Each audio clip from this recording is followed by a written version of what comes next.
I recently got a viewer request for a video basically ranking the 7 big-time characters at DC Comics, and if they're on the right track, which ones are as close to being good as they can be. I'm going to rank them number 1 through 7. We're going to hit Batman, Superman, Wonder Woman, Justice League, Teen Titans, Green Lantern, and Flash. Basically the big 7 titles that are available at DC Comics that are normally their big sellers. Now, I am only looking at these characters and if they're on the right track from a comic book perspective. Now, I was supposed to be recording this with my good friend Josh. The dude's the DC aficionado.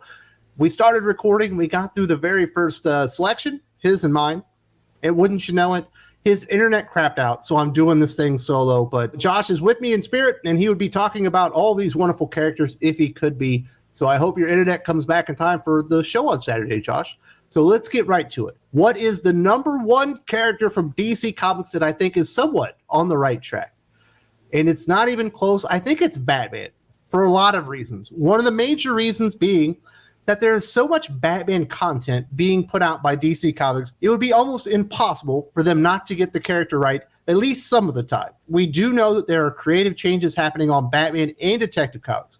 We're having Chip Zdarsky come in to take over the Batman series. Ram V come in to take over the Detective Comics series. I think those are really good, high quality, if not high profile creators to take over the Batman comic books. And I think they're going to do some interesting things. Another comic book to take into account is the Mark Waid Batman Superman World's Finest. It's the best superhero comic book you can get your hands on right now, no matter who's publishing it. It's absolutely fantastic. Does a great job portraying Batman. And we know we're getting that Batman versus Robin Mark Waid series. It's kind of spinning out of Shadow War as well as Batman Superman World's Finest. So I think there's a lot of high quality stuff out there. Of course, we get a ton of Batman on Black Label, some of it better than others. We got Batman the Imposter, which was fantastic. We're getting Batman the Fortress, which is not fantastic. We got Batman Catwoman from Tom King, not fantastic. But we also got Batman Killing Time from Tom King, which was much better. So Batman is easily the DC Comics character that's at least sort of on the right track. They don't play fast and loose with Batman. He's basically the moneymaker. He's the flagship for DC Comics. There's a reason Batman and Batman-associated characters represent essentially half of DC Comics publishing efforts and have been for like the last 9 months. The only real outlier there is the fake Batman, Jace Fox and I Am Batman. I tried to get into the series. I don't think John really was doing a really good job making that character stand out, when I don't think most DC Comics readers even consider that to be a Batman character anyway. It's just a variant, and we got plenty of variants of every character going on within DC and Marvel right now. So it's not even close. Batman is number 1 by a mile. I don't think the competition for the number 2 comic book character from DC that they're getting correct right now was all that close either, although there are some big mistakes. It's hands down the Flash. We do have 2 main versions of the Flash right now. We have Barry Allen and Wally West. Wally West is in amazing shape. Jeremy Adams, the writer on the Flash right now, which is a Wally West Flash family book. We got Jai, we got Iris, we've got Linda, we got Max Mercury, we got Kid Flash, all those things happening right now in the Flash series, and it's been phenomenal. We shall see what happens with Dark Crisis. But Wally West, even after the character assassination that was handed down by Tom King in Heroes in Crisis, has a lot of quality, if not sales. The sales are not there, but the character is good. Barry Allen is a different situation. If you don't know, after the Future State miniseries, and we discovered the Omniverse, Barry Allen decided he was going to join Justice League Incarnate. If you read that miniseries, I believe he got lost and found the Quintessence dead and has essentially been lost ever since then. I think that was in the 2nd issue. So that's been well over a year. There is no Barry Allen. Nobody knows where the character is.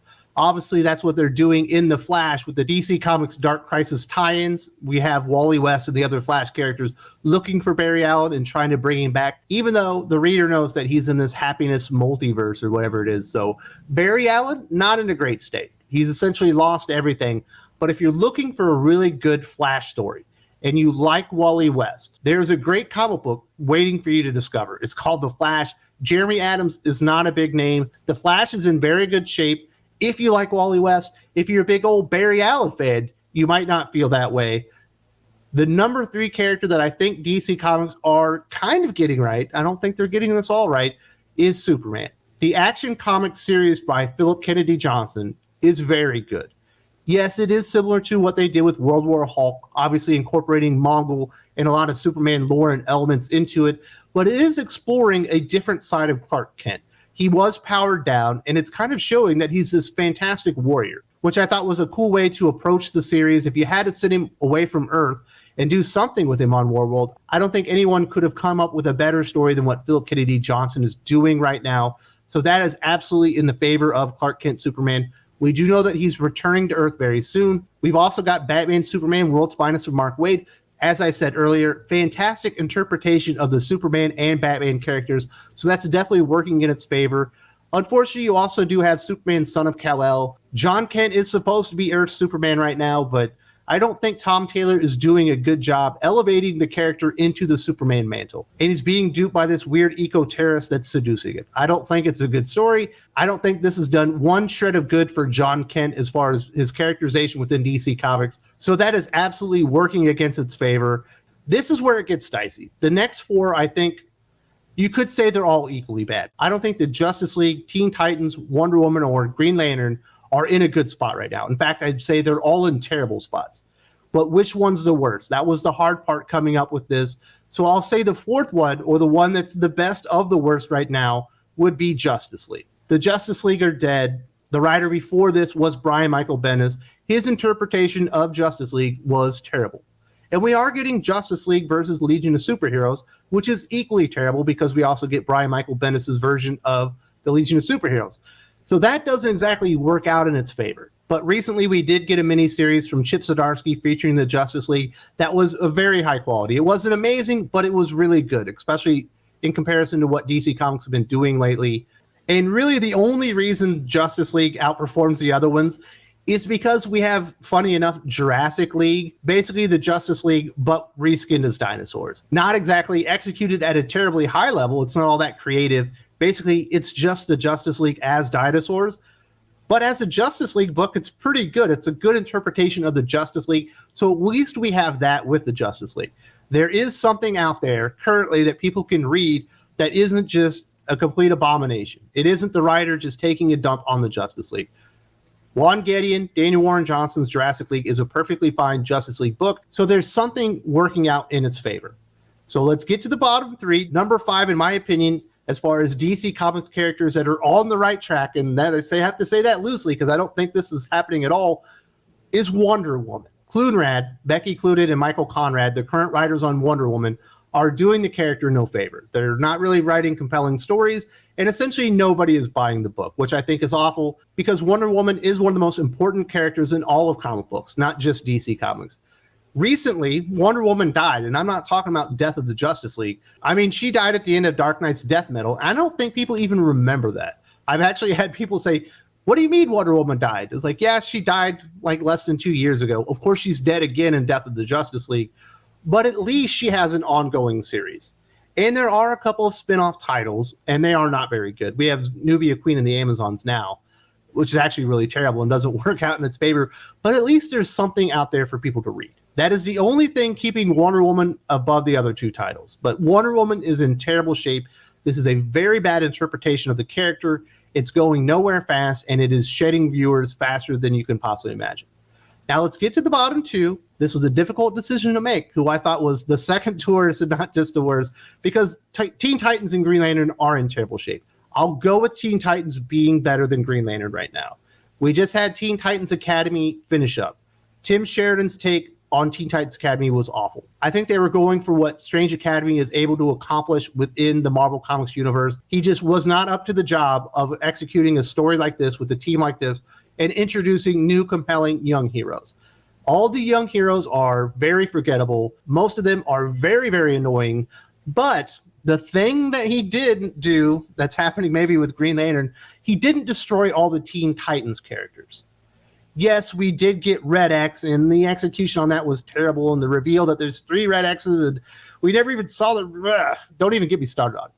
But he didn't ruin Nightwing within the Teen Titans tape. He didn't ruin Starfire. He did ruin Beast Boy and Cyborg with Cybeast. I mean, don't even get me started. Now I'm thinking about it. Did I get the wrong decision here?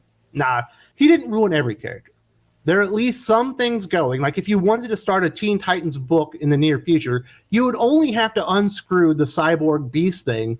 And maybe that's already done because we just saw Deathstroke kill maybe one, if not both of them. I'm not really sure how that works within the DC Comics continuity, but Teen Titans could be worse because it could be as bad as Green Lantern right now. Green Lantern is easily in the worst shape of any of the characters.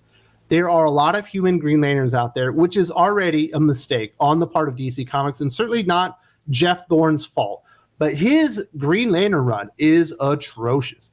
I think he was shooting for the stars and trying to execute something that was going to be memorable, that people that really like deep cuts into Green Lantern, Legion of Superheroes, and DC Comics like cosmic universe lore stuff were really going to dig. But he missed the mark by about 1 billion miles. And when he finished up the title, there's no more central power battery. There's just an enormous power globe thingy. There are no more Guardians of Oa. Basically, they're all dead. Jessica Cruz, one of my favorite characters, is no longer a Green Lantern. And that's not actually his fault. That was done by another creator, but she's a Yellow Lantern right now. Simon Baz, another cool character that isn't explored nearly enough.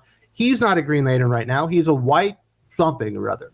He's not a White Lantern. He's the conduit that allows the current Green Lantern Corps to talk to the Green Lanterns of the past now, because you can't use the central power battery in their rings anymore. A lot of the Green Lanterns just magically transformed into Blue Lanterns or Star Sapphires or other Lantern Corps just because of whatever it is that he did. John Stewart, I don't think is a Green Lantern anymore. He basically became a god-level force and saved the universe, but somehow was still killed in Dark Crisis. But I don't think he's a Green Lantern. I think he's like ascended above Green Lantern status. We don't see Hal Jordan very often. Thankfully, we did get to see him in an issue of Dark Crisis recently, but that character is not really featured. That's the most popular Green Lantern out there. Guy Gardner, we all know what Tom King did to him in Human Target, so there's just not a lot of really good vibes around the Green Lantern Corps right now. Essentially, the most powerful, important Green Lantern character probably at the moment is Jo Mullins, and I don't think many people actually like that character. She has a really stupid design, so Green Lantern is an absolute shambles right now. Whoever they bring in to write like the next Green Lantern series has a lot of work to do just to fix everything that Geoff Thorne broke. I don't know why they came to this conclusion and why that was the ending point, but the Green Lantern Corps are without a shadow of a doubt in worse shape than every other superhero family or team out there. DC Comics has absolutely dropped the ball on the Green Lantern Corps. Specifically, we have to throw some of this on Geoff Thorne. He was the writer. He was the man that was hired to do it. He tried to do something spectacular, and he did miss it. I talk about how Geoff Thorne and DC Comics really kind of came together, became the perfect storm of crapdom, and just really broke the Green Lantern Corps into 1,000 pieces. If you're not aware of what happened, definitely check this out and see how this came to be.